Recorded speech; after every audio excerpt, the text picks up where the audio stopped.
Good morning. Welcome to episode 83 of the Driller Newscast, a weekly update on the news and stories impacting the drilling and water industry. I'm your host, Brock Yordy, and what was that? It's our annual Halloween episode, where this year we're going to talk about leading Generation Z, wells from hell, and that thing that keeps Aaron Rodgers up every night, that nasty turf monster. I hope you enjoy. This week's episode is brought to you by Johnson Screens. Thank you, guys. Johnson Screens is the leading global provider of complete screening and auxiliary solutions, bringing the innovation the water well industry needs with the tradition you trust. We're going to start this week's episode in the Las Vegas heat on a baseball diamond with two characters, talking leadership and how the heck do you maintain a baseball field in Clark County, Nevada. Jake, who are you dressed up as today? Oh, I'm that character from that Kevin Costner movie. Waterworld? No. Dances with Wolves. No. I'm Ray Kinsella. Field of Dreams. If you build it, he will come. I guess we need water if you're going to build it and they come, right? Is that why it's in Iowa? Yeah, although I assume they have better water there than we have here, but more to come on that later. But who are you supposed to be? This is easy. I'm Pepper Brooks, dodgeball champion for the movie Dodgeball. The cheerleading kid?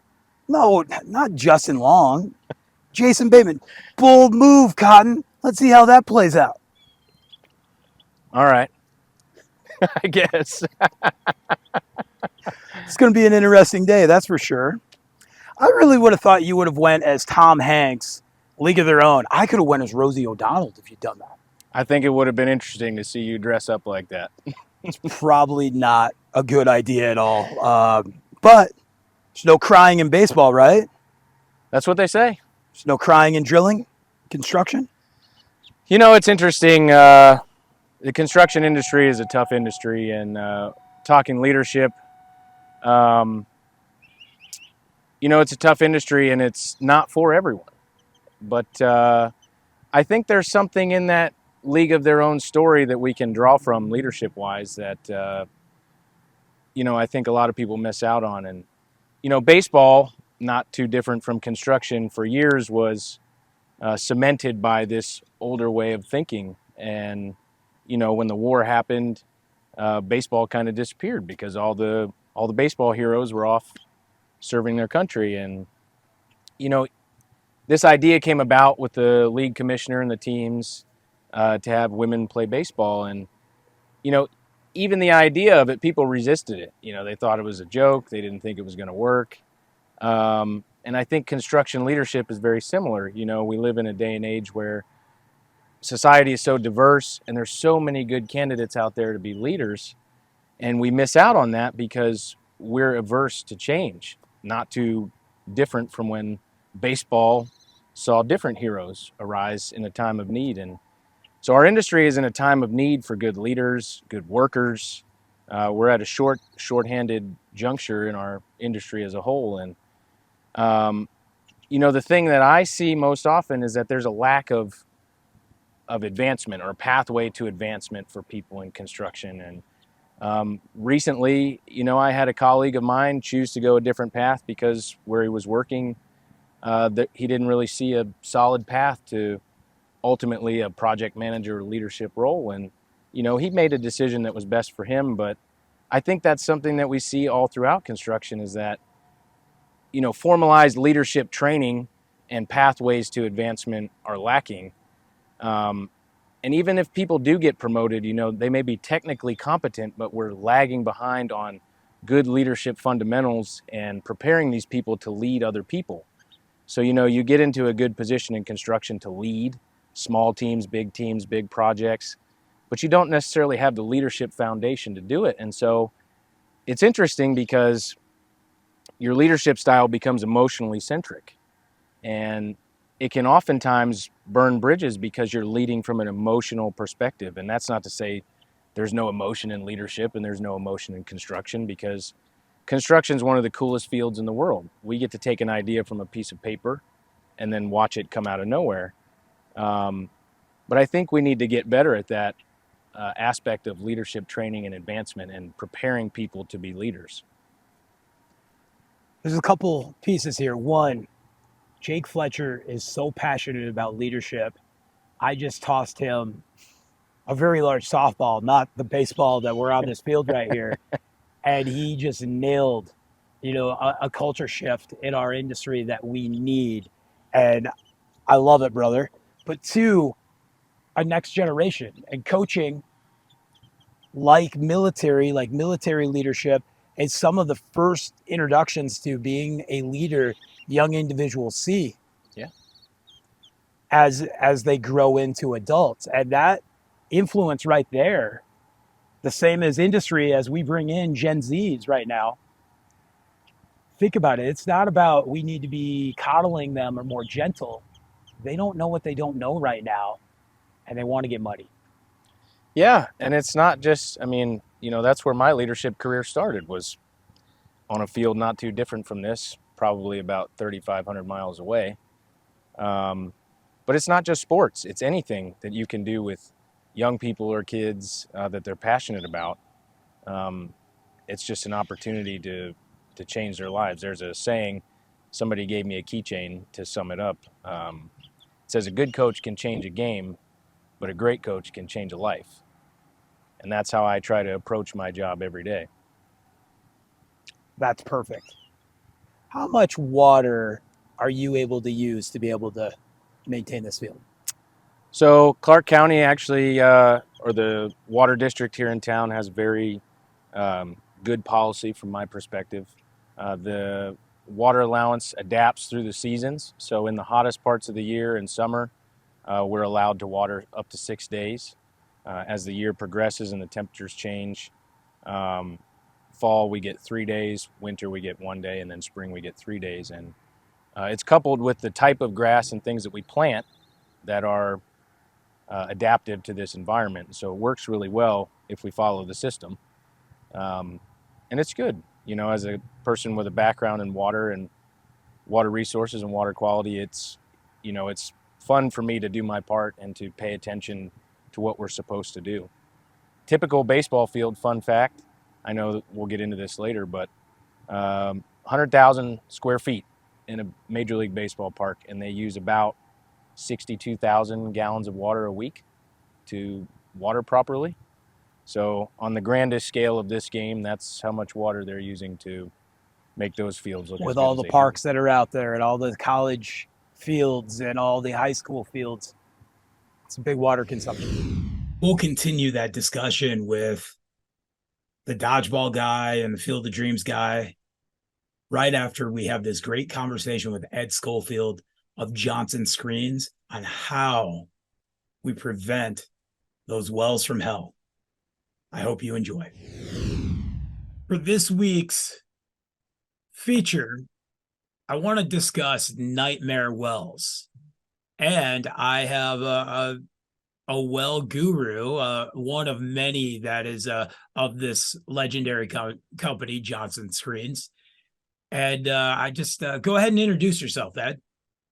Ed Schofield, Johnson Screens, been with Johnson somehow 35 years and have had the luxury of looking over a lot of fences. That is one of the beauties of working for a supplier, is being invited, where in a previous life working in the oil field, it was kind of commanded with a 4-hour call out that you get to a site. But the opportunity of being a vendor, being a supplier, is getting out and seeing things, the good, the bad, and the ugly. So if we jump right into the good, the bad, the ugly, this is Halloween, and we're going to be we'll blink, we'll be at the national show, and I will hear a half dozen stories that start with, "This was my well from hell this year, Brock." Yeah. And I've always said, if you can have one of those for every 25 good wells, you're in a good place. But more often than not, I hear, every fourth, fifth well is just kicking my butt. How can you help us? Well, it starts with basically knowledge of what you're doing, what your limitations are, your equipment, and a little bit of luck and a whole lot of planning. I mean, choosing your site, knowing the neighbors, knowing the location. Is it sloped? Has it got a lot of traffic? Are you going to have issues with adjoining neighbors, either concerned with the noise or that you're possibly stealing their water? And then the well program. I mean, for those of us who have to deal with municipalities and stuff, those programs need to be read thoroughly, because there will be some little nuance that you miss that talks about the pits, whether or not they can be earthen or whether or not they got to be above ground. And, again, what is required from the standpoint of waste disposal and costs. You just really want to know what you're looking at from the standpoint of the program. So citing yourself, getting your well program down, and then the permitting. Out here west, they're pulling permits right and left. We've got contractors who've got 12, 15 wells ready to go, but because of subsidence, because of the concerns of the ongoing drought, they're pulling permits. They're not allowing us to go ahead and do any further work. So we've got kind of a restraint of trade situation. So make sure you can get that permit and what are the conditions around that permit. And then the setup, again, like I said, with the pits and that kind of stuff, I strongly recommend videoing the site before and after, so that if you do have an issue with a landholder or with anybody who might possibly come in contact with your operation, know your position ahead of time in regards to what the condition was like on site. And then once you leave, once you've cleaned off and moved off, video that. The cell phone and the camera that's contained in there with video operations can be a godsend in this litigious society, but it also can make sure that you cover yourself from the simple standpoint of being a good contractor and a good steward. And then once you're set up, your drilling fluids. Your drilling fluids are going to be pivotal from the standpoint of whether you're drilling a pilot hole, what type of formulations you're looking at. What we've experienced in the last couple of years with the advent of COVID was some real disruptions in supply chain, and we've seen some real changes in drilling fluid. We're seeing more and more benefited muds. That's not being advertised, but it's out there. And they're putting as much as 10% polyacrylamides in some of our quick gels. And the assumption is that we're going to clean that out at the end of the day once we've done a disinfection. But a disinfection of 50 to 300 parts per million is not going to be sufficient to knock back that much polymer that's now in this drilling fluid. So there are some videos that are out there on YouTube that talk about proper procedures if by chance you think you've got some benefited mud, or if your mudman is willing to admit that some of these characteristics and supply chain issues have come about. And then the mixed water. By the grace of God, you got to use fresh water. I can't tell you how many times a well from hell has started with somebody using pond water. And then all of a sudden, they've got themselves some real issues, biological downhole. And if you use duck shit as part of your mix program, coming from that pond, you're going to live with that or that well is going to live with for the balance of its existence. So your formulation of your drilling fluids, your mix on site, keeping extra of everything on site is always going to be a benefit in case you come into lost circulation. And then really knowing what you've mixed, and again, documenting it, taking either pictures or video, knowing what you've put in is what you're going to have to remove. When we drill a well, we're deliberately building a filter cake, or what we call a skin. If we don't take the care and consideration to eliminate that skin and such, then we've got a well that is not going to be anywhere near the potential that we'd hope for. So we need to go ahead and take every effort to go ahead and develop that up, and that follows later on. Your drilling equipment, you're the best judge of whether or not you can drill that well. What are the capabilities and such? But get your maintenance done before you get on the job site. Don't shut down and change out and do oil replacements and stuff. It doesn't bode well with the principles typically with any kind of regulators. And God help us if we drop any oil on a job site right now. So knowing what kind of rods, what kind of bits, having everything out there and having it all in good shape, doing your homework ahead of time and prepping is going to be at least the best opportunities to go ahead and make sure that you've done your due diligence. If you've got it all on site, you'll never need it. In fact, you may never even have to use all of it. But we all know that if you don't have it, you're going to need it. So, and then it comes down to the well completion. You obviously got to clean the bottom. You've got to get the best hole possibly provided. But that's when you start talking to your suppliers. With the supply chain issues that have come since COVID, we're all in a bind for people, and we're all in a bind for making sure that things get on site when they're committed and promised.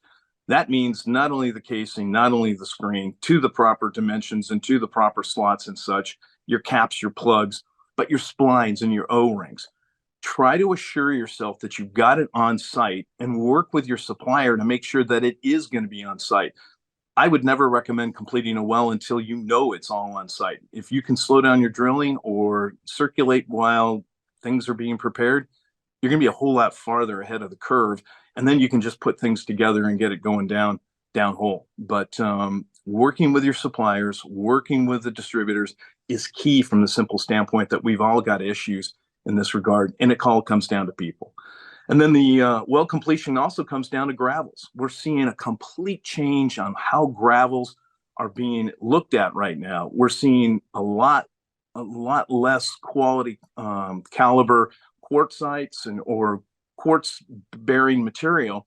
And that might not be necessarily right up front, but the first time you acidize that well and you've got 10 or 15% soluble material, that means 10 or 15% of your gravel pack is going to disappear. And now all of a sudden, your client, your customer has got a sanding well, and that's not going to do anybody any good. So utilizing the best possible products you can. And again, it's the adage, if you get what you pay for, and conversely, you don't get what you don't pay for. Use the best possible products you can. And that goes from the drilling fluids to your consideration of your casing and your screen, your gravel pack, and sourcing your gravel pack. Make sure it comes from a clean, reputable source, and keep a sample of that. In the oil field, everything is sampled for 30 to 45 days post completion. So you have a sample of your water, you have a sample of your mud, you have a sample of your gravel, and all of that is kept just in the possibilities that you may have a well from hell, that you may have some issues. But if you do, and you have those issues, now all of a sudden you got something to work with. You got something to go back to the supplier. You got something to go back to the consultant or the well owner. If you don't have any of that, then you may very well be drilling another well, and that can be an expensive well from hell. So the due diligence you do up front, having everything on site, making sure you've got the best quality products are basically going to give you some assurances that you're going to have the opportunities to best return and bang for your buck. And then developing the well. Like I said, some of the issues that we're seeing with the drilling fluids right now are really critical. You need to know, and I strongly take a look at some of the YouTube videos that are out there on well development, well and mud dispersants, because of the simple fact that you may have a good well, but you may have a great well if you don't get some of these polymers cleaned up. So the development is the rubber meeting the road. Out here, out west, for the last 10, 12 years, there's been zero incentive for anybody to spend time developing up a well because they got 5 or 10 more wells to do. It's just an evolution. And so a lot of us are guaranteed probably another 10 years worth of redevelopment, having to go back in. Consultants and hydrologists calling me or sending me videos going, what's this? And it's just evidence of mud coming through the slots. So we didn't do a good job on the initial go around. And again, it has everything to do with your reputation. If you really want to do the best possible job, I'm going to get to the last final step, but the development is really where the rubber meets the road. But again, during a drought, very little incentive. And I can oftentimes go back and judge what needs to be done to a well just by simply looking at, one, who drilled it, and two, when was it drilled? If it was drilled during a drought, you got some well redevelopment to do. And then the pump test. Water quality right now is becoming an incredibly difficult minefield to walk through. We're looking at water quality as well as water quantity.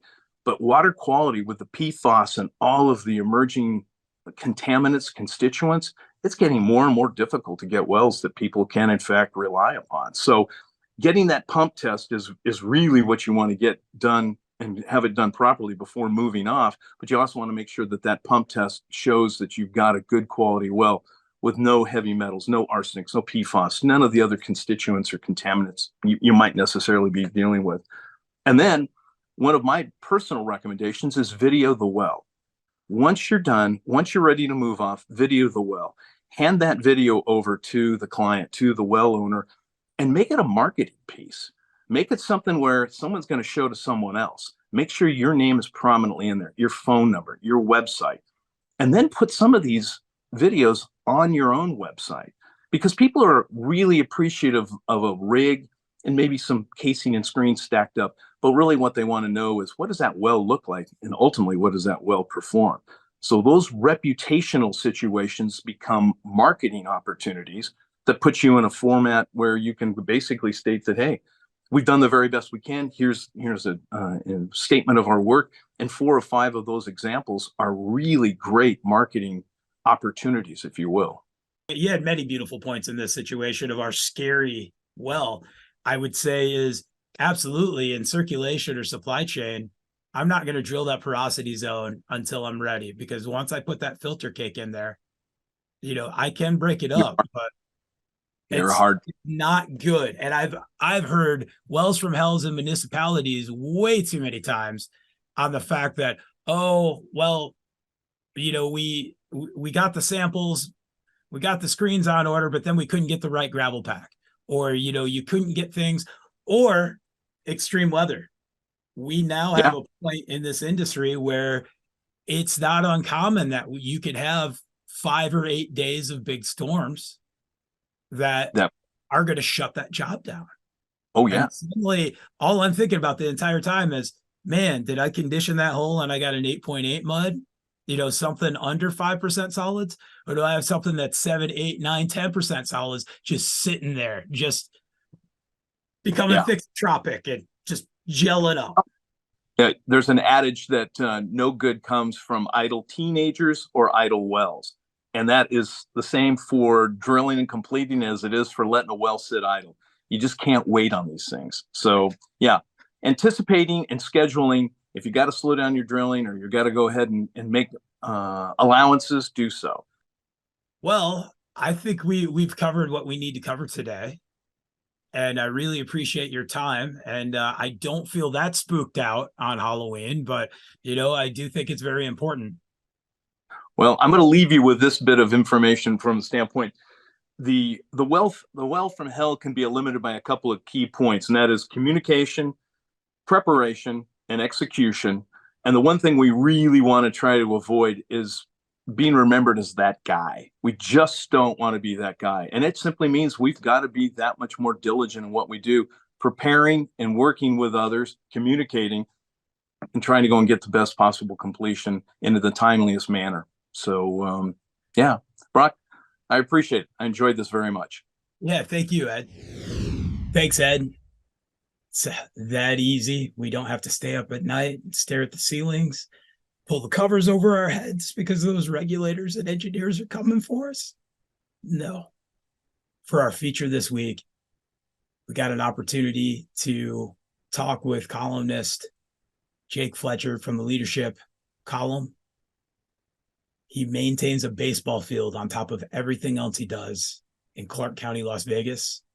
And last year, he was very excited about the funding that was coming to be able to turn that field into turf. And then we had that evil turf monster take a quarterback that should have retired, like many drillers should have retired. And the big discussion has come back up, grass versus turf. And we're going to talk a little bit about that. But we're going to talk more about the consumption of water and what we should be thinking about as an industry for water conservation. I hope you enjoy. Jake, you're pretty passionate about this, because I'd say at NGWA last year, we were talking about, you were excited for the state of Arizona to help push most high schools to turf. Like, there was a goal to have everybody in turf by what? I think our current goal is 2026, 27. It's a great effort. I mean, it's a conversation topic about town. They did all the football fields first. And the savings for water the estimates for savings were somewhere between 1 and 2 million. And so if you take the high end of that at 2 million, about 30 football fields, that's 60 million gallons annually that they're saving from irrigation water. And this is just Clark County, Las Vegas area. This isn't Correct. The state of Nevada. Correct. That's that much water. Correct. Yep. The school district is one of the biggest users of water. And so we're trying to do our part and find the right solution. And so that's what they've decided. And so, the next fields that they're doing now at each high school are the soccer, softball, and baseball fields. And I did some number crunching, and it's about an extra 180 million gallons a year that they would save. So almost 250 million gallons of water annually. And so it's, you know, it's interesting to be in a state with a guy with a background in water. You know, my undergrad degree is in environmental engineering and water resources. And I never thought that I would be in a place and in a position where I actually know what's going on and have a legitimate say in it. So let's get into it. I know you have some notes for us. Football fields that converted to turf. Are we seeing more injuries? Yeah, it's interesting. You know, the NFL Players Union came out recently, and they're adamant. Their position is they want to go back to grass. The statistics released is that it's 16% more injuries that they're seeing on turf fields, 20% more on non-contact plays. So that's significant because, you know, you expect injuries occur on a contact play, but when you're talking about the surface of play and nobody's around, that's pretty significant. And so that's part of the conversation that people always want to have is, you know, yes, we're saving water, but what are the cons? And so when you come up with a solution to any problem, there's pros and cons on both sides of it. You know, there is no perfect solution to most problems we face in construction and engineering. And so we have to weigh the cost benefit of what we're doing and make sure that we're making the right decision, because this is a decision that's going to impact decades of people. And so that's the statistics on the injuries. From a personal perspective, you know, a lot of it depends on the quality of the product that you're putting in. The turf products that we're seeing are much different than when turf came out, artificial turf came out. The infills that they use, it's very interesting. You know, if you know anything about grass, which I have learned more about grass in the last 3 years than I ever thought I would in my life. But the root systems and everything, and so the products that they're manufacturing now actually replicate that root system. You know, it's not just blades of grass on a piece of plastic tarp or whatever it is. It's, if you look at a side view of it, it actually looks like a root system, and so it's cushioned, and then they put the infill in. And you know, the data that they have says that if you water it prior to use, it can lower the temperature, which is another big concern that people have, is especially out here in the summer when we continue to play baseball. Football teams practice mid to late summer to get ready for fall, and so it's a big concern from all angles of the issue.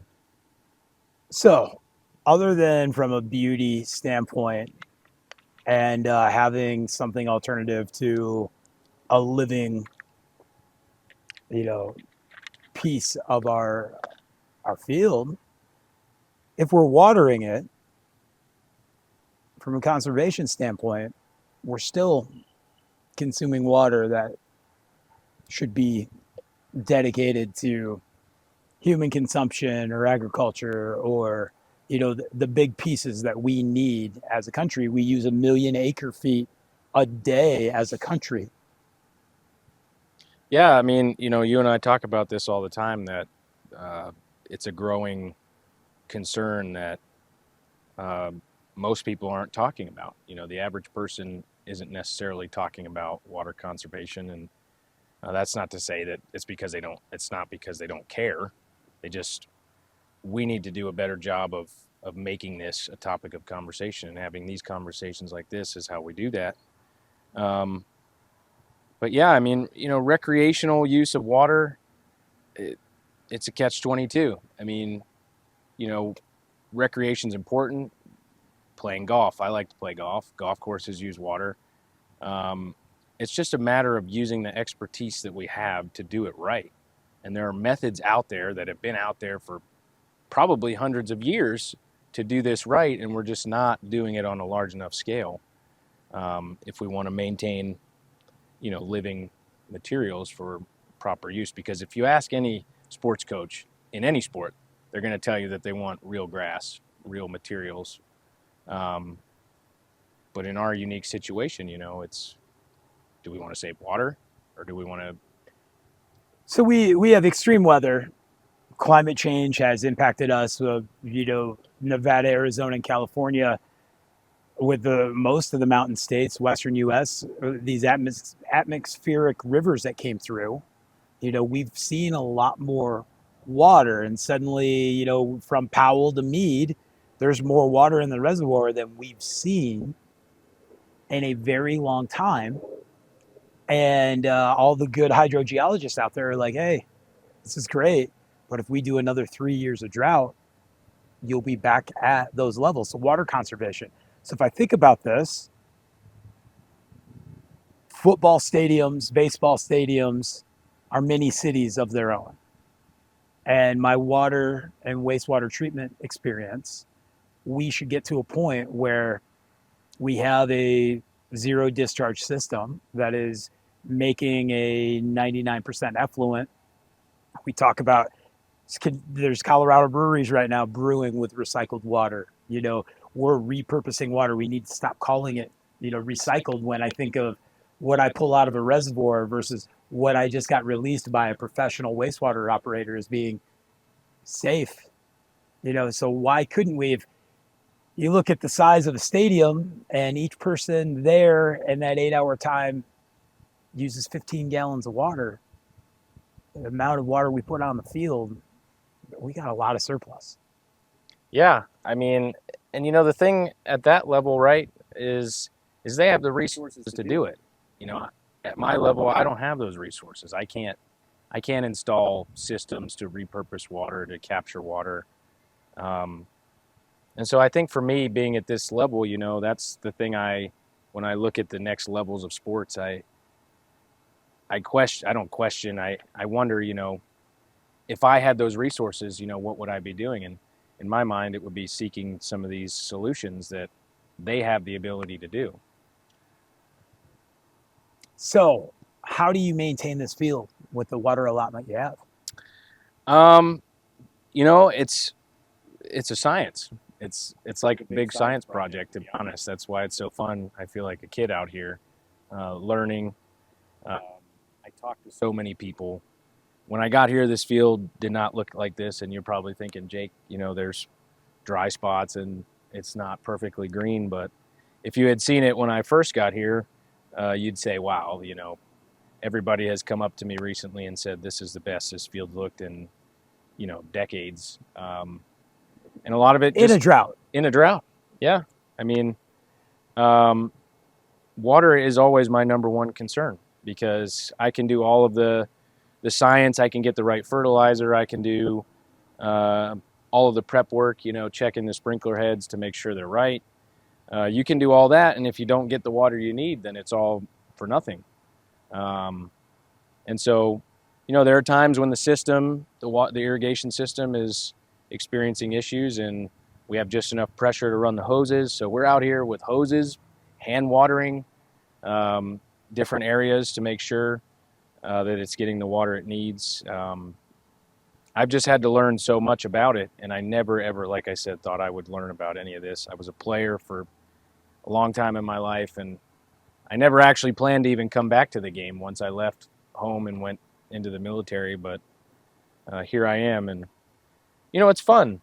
It's something fun for me as a construction guy. I get to see, you do this research, you do the work, and then you get to see. It's always nerve-wracking to wonder is it going to grow, and it's given me honestly a better appreciation for farmers. I never spent a lot of time in my life thinking about farmers, but out here every day, and I'm just growing grass. They're trying to grow food, and what does a farmer do when he doesn't have the resources he needs, or something adverse happens environmentally and he can't do what he needs to do, not only to provide for his family, but for the people that consume his product? So can you give us the facts and figures on what the water usage is for this field or for a high school field? Yeah. So the water authority, when the system runs, there's different stations. So they don't run the entire field at once. It's all connected in they've actually put in a centralized computer system where they can monitor and control it, which some coaches, are not happy about, because it used to be you could just go turn it on and you could get water whenever you wanted. But you get 40 minutes a day for a station according to the schedule. So, and you can adjust that. So if you want it to run for 20 minutes in the morning, You can run it in the morning, in the evening. That goes back to the science, but I've actually sat out here and watched it because I didn't know for sure how long it ran. And so, there's probably 8 or 10, maybe a dozen stations. And so it starts late in the evening, 7, 8 o'clock, and it runs for about 40 minutes there. I actually sat here and messaged my wife one night watching it, and I said, this is, to me, maybe the answer is not turf. Maybe we need to learn how to adjust our watering schedule to understand how to get the most efficiency out of it. Maybe we could maintain these natural fields if we put a little more effort into understanding the consumption and what we actually need. But at 6 days a week in the summer, that's 40 minutes a station. That's, 4, 5, 6 hours of watering, on a rolling basis throughout the fields that are being watered. And so it adds up. People don't think about it because they don't see it at night. They go to bed and the fields get watered, and you come here in the morning and sometimes first base looks like a lake because the field's not completely level. That's another fun thing we get to deal with. So from a water consumption total, you threw out the number 62,000 gallons for a Professional ballpark. What was the goal with Clark County and going turf to reduce water by? The numbers that I projected earlier were about 250 million gallons a year. If once this effort's complete, the football field saved about 30 million a year. So, or 60 million. Wow. That's impressive. Yeah. Thanks for your time today, man. Yeah, we got a nice tan. I'm sure you are baking in your cheerleading costume. Oh wait, sorry, it wasn't the cheerleading guy. Just wanted to get one more jab in. That's all right. Risky business. It's always great. We appreciate all that you do at the Driller, finding time. Thanks, buddy. Yeah, thanks for coming out and enjoying the weather and finally getting to see all the hard work. Thank you for joining us for this very spooky episode 83 of the Driller Newscast. Jake, it was great to catch up. I learned a lot from Ed at Johnson Screens, as I always do. Huge thank you to Johnson Screens for being our sponsor. Did you know they have comprehensive solutions that include well screens, casing and drop pipe in stainless steel and PVC, along with chemicals and filter packs that are certified to the highest standards, including NSF 60 and 61 for drinking water. You should be thinking of Johnson Screens like the Ghostbusters, except for they're making sure we have a good, productive well. And Ed is just in the background going, Brock, don't cross the polycrylamides. Don't cross the polycrylamides. Last, thank you for the nightmare I handed the editing team once again by not hitting a 35-minute episode. It's just a lot of great content that we'll see come out later on from Jake and Ed as we continue these conversations as that part hit the cutting room floor. Have a happy Halloween. Check out thedriller.com. Thanks, everybody.